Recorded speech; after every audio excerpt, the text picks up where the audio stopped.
or a show about cash. I mean, we've got pretty attractive yields for a change in cash.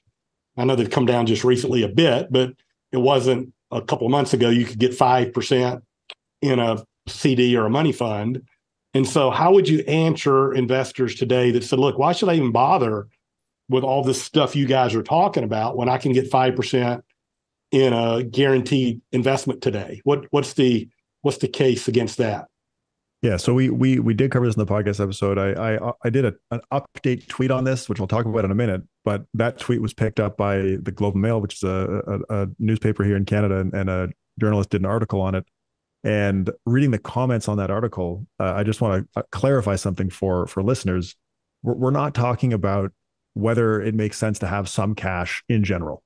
Right. Because it makes sense to have some cash for liquidity for various reasons. We're talking about, does it make sense to market time and switch out of stocks into cash based on yields, cash yields being where they are. There was some confusion about that when that article came out. So it is an important clarification. Yep. We're talking about whether it makes sense to time the market out of stocks and into cash based on cash yields. But the simple answer, and the data on this are pretty conclusive, is that stocks have higher expected returns than cash in all rate environments. That's it. So rates are higher, expected stock returns, that the risk premium you expect for owning stocks over cash remains roughly unchanged.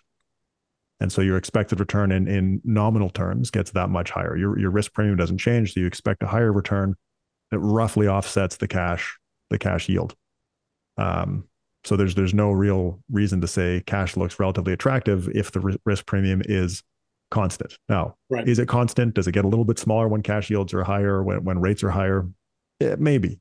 We had one guest talk about switching between tips and stocks based on the difference in spread, and he was using Robert Merton's theory to justify doing that. It was all very interesting, but even in that case, the expected returns of stocks are still higher than cash and bonds in any environment. It's just how much higher, and does that matter? Is the unanswered question, I guess. Right. But the other piece that I think is important is that cash doesn't hedge you against falling rates. So if expected returns fall and you hold cash, your cash stays the same in value.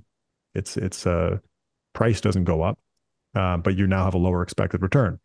Right. If you own bonds or stocks, because they have longer duration, they're more sensitive to changes in interest rates. If market expected returns fall, you would expect your stocks and your bonds to increase in price, which hedges you against falling expected returns. So I think that's an important piece. Yeah. Now, the tweet that I mentioned was just kind of funny, and it's super anecdotal, but it is still funny. I tweeted in August of last year the chart that I mentioned showing that stocks have historically higher returns than cash in all rate environments.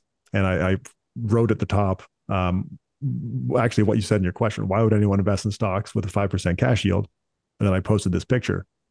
And I looked at those numbers again a couple of weeks ago.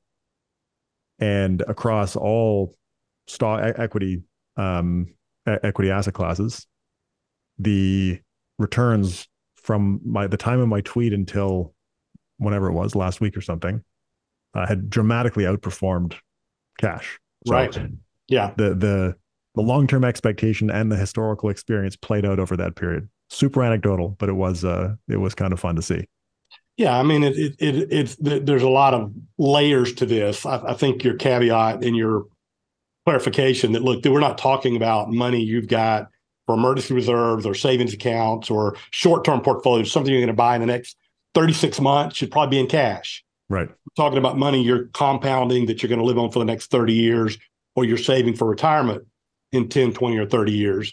And, the expectation is that stocks will outperform bonds and bonds will outperform cash, regardless of the interest rate environment. And it makes perfect sense because, again, you do have the reinvestment risk. When rates come down, you're going to reinvest at lower rates.